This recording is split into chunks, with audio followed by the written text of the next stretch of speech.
जिसमें भारतीय पक्ष से कहा कि पीएलआई गलवान में उस स्थान पर अस्थायी रूप से 2 टेंट लगाना चाहता है, जिस पर भारतीय पक्ष ने कहा कि हमें अपने वरिष्ठ अधिकारियों से पूछना पड़ेगा। लेकिन उसी रात पीएलआई वापस आया और उस स्थान पर वे दोनों टेंट गाड़ दिए और यही गलवान समस्या की जड़ है। ये सब कुछ स्पष्ट था जब तक मोदी सरकार नहीं आई थी। और दूसरे दिन के अंत में भारतीय वायुसेना ने स्वीकार किया कि पाकिस्तान वायुसेना ने जो किया वह युद्ध का कार्य था, लेकिन भारतीय पक्ष की ओर से कुछ नहीं किया गया। कोई भी पेशेवर सैन्य अधिकारी या युद्ध की समझ रखने वाला व्यक्ति ऐसा कभी नहीं करेगा, क्योंकि वह जानता होगा कि अगर आप पाकिस्तान की संप्रभुता का उल्लंघन करते हैं तो युद्ध विराम पर सहमति बनने से पहले जवाबी कार्रवाई जरूर होगी। प्रधानमंत्री ने स्वयं सार्वजनिक रूप से घोषणा की कि न तो कोई चीनी और न ही कोई और हमारी सीमा में बैठा है और न ही कोई हमारी सीमा में आया है। अब चीनी लोगों के लिए यह पूरी तरह स्पष्ट हो गया था कि प्रधानमंत्री ने पीएलआई की 1959 की दावे की रेखा को स्वीकार कर लिया है कि 4 चीनी टैंक पैदल सेना के साथ रचिंग ला की ओर बढ़ रहे हैं। तो सुबह 8:30 बजे से लेकर 10:30 बजे तक नरवणे ने भारत की सुरक्षा व्यवस्था में शामिल सभी लोगों को बार बार फ़ोन किया, जिसमें रक्षा मंत्री Rajnath Singh, NSA Doval, CDS general Bipin Rawat और विदेश मंत्री जयशंकर शामिल थे। उनसे पूछते हुए, मेरे आदेश क्या हैं? स्थिति और भी बिगड़ सकती थी, युद्ध भी हो सकता था, जो उचित समझो वो करो। दूसरे शब्दों में प्रधानमंत्री की ओर से आदेश तो दिए गए लेकिन जिम्मेदारी नहीं ली गई। तो इसका मतलब है कि सेना का राजनीतिकरण हो गया है। और दूसरी बात जो यह विरोधियों या शत्रुओं को बताती है तो वह सेना अपना काम नहीं कर सकती। नमस्कार दोस्तों, पूर्व सेना प्रमुख जनरल नरवणे के अप्रकाशित संस्मरण जिन्होंने संसद में हलचल मचा दी है, वे उस गहरे संकट का लक्षण हैं जिसने 2014 में मोदी सरकार के आने के बाद से भारत की राष्ट्रीय सुरक्षा को प्रभावित किया है और उसे अप्रभावी बना दिया है। और यह गहरा संकट 3 सैन्य शब्दावलियों से जुड़ा है जिनकी बहुत स्पष्ट परिभाषाएं हैं, लेकिन वे पूरी तरह से गड़बड़ा गई हैं। और ये 3 सैन्य शब्दावली हैं chain of command, operational control या ऑपरेशनल जिम्मेदारी और डिटरेंस निरोध। अब और यही पूरे मुद्दे का मूल है कि किताब प्रकाशित नहीं हो रही है और यह कि सरकार के सदस्यों ने संसद में जनरल नरवणे के अप्रकाशित संस्मरणों पर चर्चा की अनुमति नहीं दी। तो मैं इसे समझाता हूं। इन 3 शब्दावलियों के संदर्भ में जो किसी भी पेशेवर सेना के लिए बिल्कुल पवित्र मानी जाती हैं, पहली है चेन ऑफ कमांड।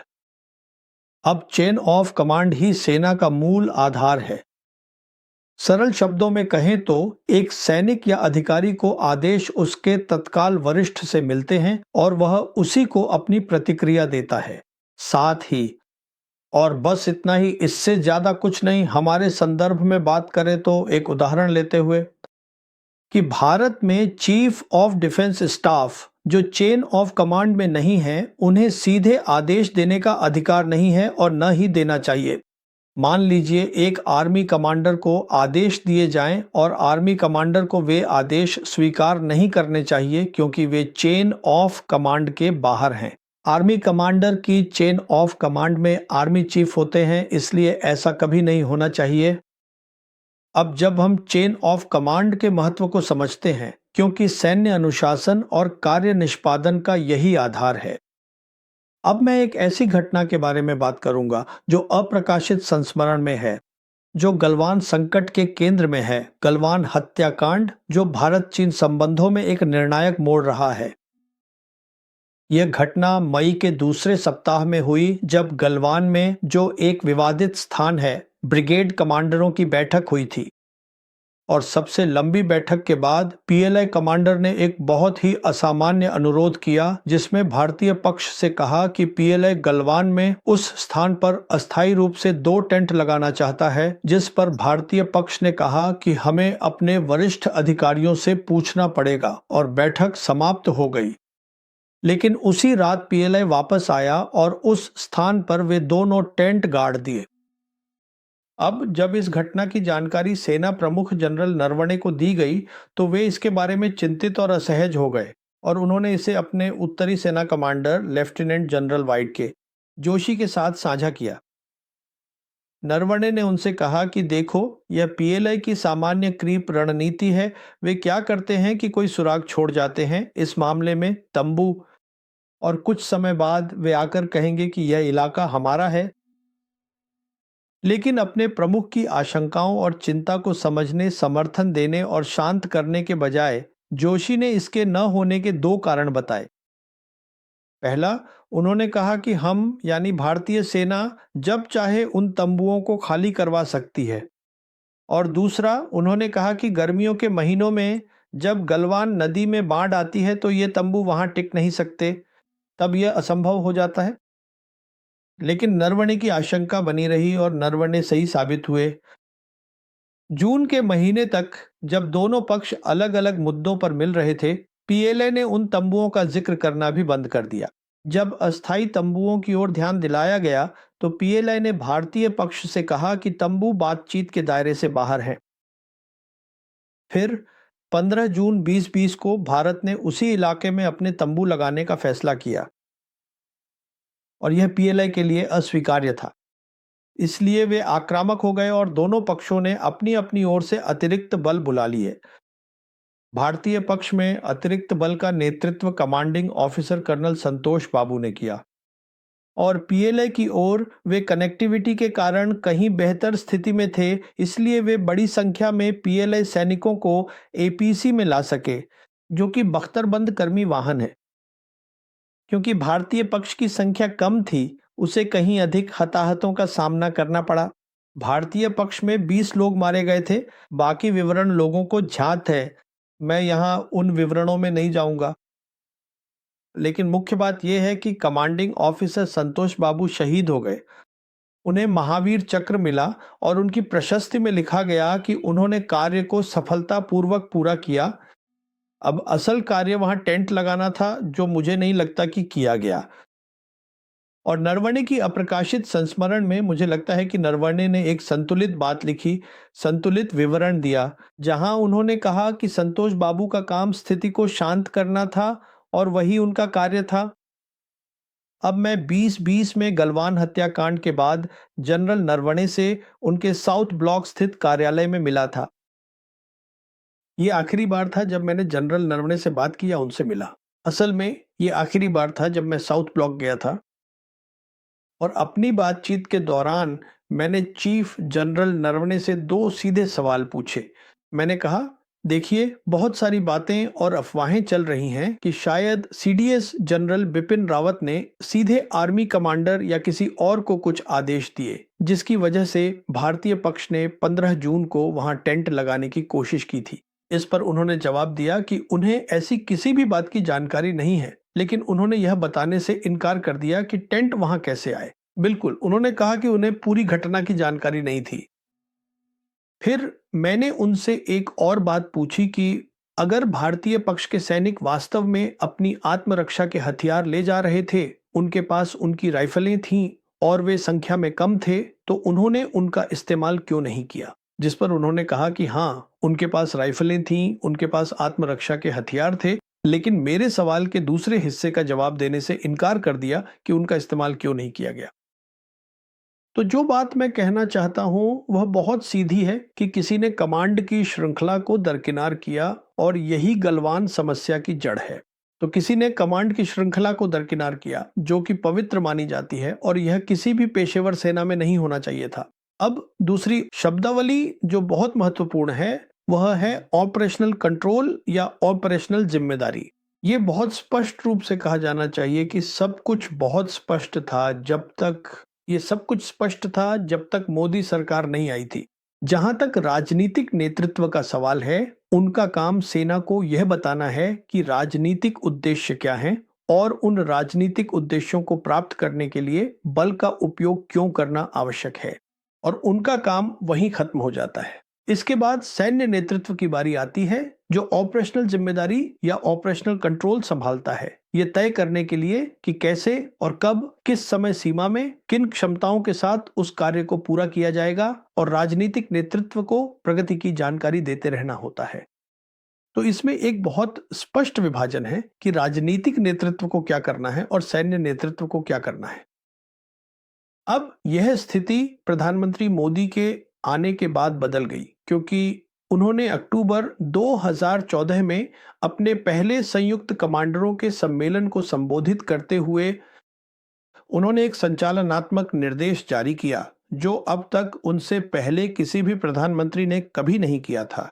और यह संचालनात्मक निर्देश जो पाकिस्तान के लिए था, सीधे प्रधानमंत्री की ओर से आ रहा था, जिसमें यह कहा गया था कि जबकि खतरा ज्ञात है यानी पाकिस्तान है, दुश्मन अदृश्य हो सकता है यानी आतंकवादी। दूसरे शब्दों में प्रधानमंत्री ने औपचारिक रूप से आतंकवाद विरोधी अभियानों को सेना का कार्य घोषित कर दिया। इतना ही नहीं, हमने यह भी देखा कि प्रधानमंत्री संचालनात्मक मामलों में भी शामिल थे।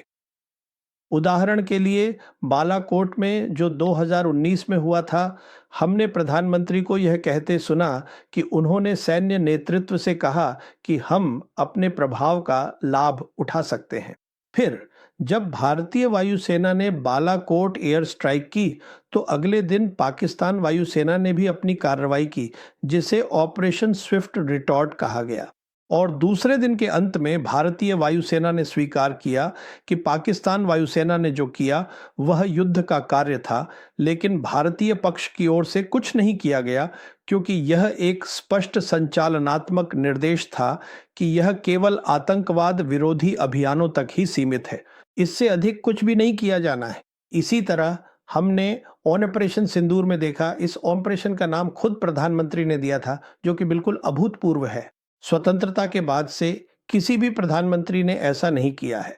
और फिर पाकिस्तान की ओर से ऑपरेशन शुरू करने के बाद युद्ध विराम की मांग करना, ये केवल एक राजनीतिक नेतृत्व ही कर सकता है। कोई भी पेशेवर सैन्य अधिकारी या युद्ध की समझ रखने वाला व्यक्ति ऐसा कभी नहीं करेगा, क्योंकि वह जानता होगा कि अगर आप पाकिस्तान की संप्रभुता का उल्लंघन करते हैं, तो युद्ध विराम पर सहमति बनने से पहले जवाबी कार्रवाई जरूर होगी। तो मेरा कहने का मतलब यह है कि प्रधानमंत्री के आने के बाद जो बदलाव हुआ है, वह यह है कि अब वे युद्ध के रणनीतिक स्तर को नियंत्रित करते हैं, जो कि उच्च स्तर है, जिसमें यह तय करना और निर्देश देना शामिल है कि सैन्य बल का उपयोग क्यों किया जाए। साथ ही वे संचालन स्तर को भी नियंत्रित करते हैं। संचालन संबंधी अंतिम जिम्मेदारी प्रधानमंत्री की है, न कि सेवा प्रमुख की। और यह जिम्मेदारी प्रधानमंत्री पर इसलिए आती है क्योंकि उनके आदेश, उनकी बातें सेवा प्रमुख के आदेशों से ऊपर मानी जाती हैं। लेकिन बड़ा फर्क यह है कि प्रधानमंत्री की भूमिका एक संचालन कमांडर के रूप में औपचारिक नहीं है, जैसा कि पीएलए ने राष्ट्रपति शी जिनपिंग के साथ किया है। उदाहरण के लिए चीन, जो हमारा सबसे बड़ा चिंता का विषय या सबसे बड़ा सैन्य खतरा है, वहां यह हुआ है कि 2015 की सैन्य सुधारों के बाद शी जिनपिंग ने अब 2016 से कमांडर इन चीफ की भूमिका संभाल ली है। तो अब शी जिनपिंग के पास 4 पद हैं जिन्हें वे संभालते हैं। वह पार्टी के महासचिव हैं, वह चीन के राष्ट्रपति हैं, वह सेंट्रल मिलिट्री कमीशन के प्रमुख हैं, और वह कमांडर इन चीफ भी हैं, जिसका मतलब है कि युद्ध के समय अब वह स्वयं बैठते हैं। अगर कोई गर्म युद्ध होता है तो जॉइंट स्टाफ डिपार्टमेंट के तहत एक संयुक्त संचालन कमांड सेंटर है, और गर्म युद्ध की स्थिति में शी जिनपिंग वहीं बैठेंगे। और यह बात निश्चित मान लीजिए कि ग्रे जोन ऑपरेशंस, या जिसे हम हाइब्रिड ऑपरेशंस कहते हैं, जो वास्तविक नियंत्रण रेखा पर चलते हैं, वहां ऐसा कुछ भी नहीं होता जो commander in chief Xi Jinping की जानकारी में न हो। अब मैं अपने तीसरे बिंदु पर आता हूं, जो है प्रतिरोधक क्षमता, डिटरेंस। अब प्रतिरोधक क्षमता, डिटरेंस के 2 बहुत स्पष्ट घटक होते हैं। एक है सैन्य क्षमताएं, जो आपके विरोधी या दुश्मन को डराने के लिए होती है, और इससे भी बड़ा घटक जिसमें मैं हमेशा विश्वास करता हूं, वह है लड़ने की राजनीतिक इच्छा शक्ति। यह बहुत ही महत्वपूर्ण है, अत्यंत महत्वपूर्ण, क्योंकि हमने ये अफगानिस्तान में देखा जहां दो महाशक्तियां हार गईं, और हमने ये वियतनाम में भी देखा जहां एक महाशक्ति हार गई। इसलिए लड़ने की इच्छा शक्ति महत्वपूर्ण है, और शायद दुश्मन को डराने के लिए सैन्य क्षमताओं से भी अधिक महत्वपूर्ण है। और हमने देखा कि लड़ने की इच्छा शक्ति 2014-2017 के बाद से नहीं रही, जब डोकलाम की घटना हुई। डोकलाम में सरकार इतनी उत्सुक थी कि ऑपरेशन जल्द से जल्द खत्म हो जाए और यह मामला न बढ़े, कि डी एस्केलेशन के लिए हुई 13 दौर की वार्ताएं बीजिंग में हुई, एक भी दिल्ली में नहीं। फिर हम जानते हैं कि भारत ने ही चीन से संपर्क किया था वुहान अनौपचारिक शिखर सम्मेलन के लिए, जो 2018 में प्रधानमंत्री मोदी और राष्ट्रपति शी जिनपिंग के बीच हुआ था, और उसके एक महीने के भीतर ही लगातार प्रधानमंत्री मोदी ने राष्ट्रपति पुतिन के साथ सोची में एक और अनौपचारिक शिखर सम्मेलन भी किया, क्योंकि पुतिन को भारत और चीन के बीच शांति के गारंटर के रूप में माना जा रहा था। बालाकोट के बारे में पहले ही बताया जा चुका है कि प्रधानमंत्री किस तरह से जिम्मेदारी संभाल रहे थे, और हमने तब भी युद्ध नहीं किया जब भारतीय वायुसेना ने कहा कि पाकिस्तान वायुसेना की कार्रवाई युद्ध का कृत्य थी। फिर हमने गलवान हत्याकांड में देखा, जैसा कि मैंने कहा था, यह भारत और चीन के बीच एक निर्णायक मोड़ है। नरवणे के अप्रकाशित संस्मरणों के अनुसार 17 जून 2020 को जयशंकर ने अपने चीनी समकक्ष वांग यी से बात की थी। वह यह नहीं बताते कि दोनों के बीच क्या बातचीत हुई, लेकिन जो हम जानते हैं वह यह है कि 19 जून 2020 को भारत ने वह कर दिखाया जिसकी चीनी कल्पना भी नहीं कर सकते थे। वे इससे अधिक कुछ और मांग ही नहीं सकते थे। प्रधानमंत्री ने स्वयं सार्वजनिक रूप से घोषणा की कि न तो कोई चीनी और न ही कोई और हमारी सीमा में बैठा है, और न ही कोई हमारी सीमा में आया है। दूसरे शब्दों में, विदेश मंत्रालय जो भी बातें कर रहा था कि भारतीय सेना वास्तविक नियंत्रण रेखा को पार नहीं करती, और विदेश मंत्री दूसरी तरफ से बात कर रहे थे, अब चीनी लोगों के लिए यह पूरी तरह स्पष्ट हो गया था कि प्रधानमंत्री ने पीएलआई की 1959 की दावे की रेखा को स्वीकार कर लिया है। अब जब आप इन तीन शब्दावलियों के संदर्भ में देखते हैं, जो कि मैंने कहा था कि यह संचालनात्मक तैयारी के बारे में है, तब आप उस मुख्य घटना को देखते हैं जिसे इस अप्रकाशित संस्मरण में प्रस्तुत किया गया है। वह यह है कि 31 अगस्त की रात को 8:30 पर उत्तरी सेना के कमांडर जोशी को सूचना मिली कि 4 चीनी टैंक पैदल सेना के साथ रचिंग ला की ओर बढ़ रहे हैं। अब रचिंग ला वही कैलाश रेंज पर है जो कि पांगोंग त्सो की दक्षिणी तट पर है, जिसे पिछली रात हमारे बहादुर सैनिकों ने कब्जे में लिया था। तो टैंक आगे बढ़ रहे थे और वे कुछ 100 मीटर के भीतर ही थे, जैसा कि इस विवरण या चीफ नरवणे के अप्रकाशित संस्मरणों में बताया गया है।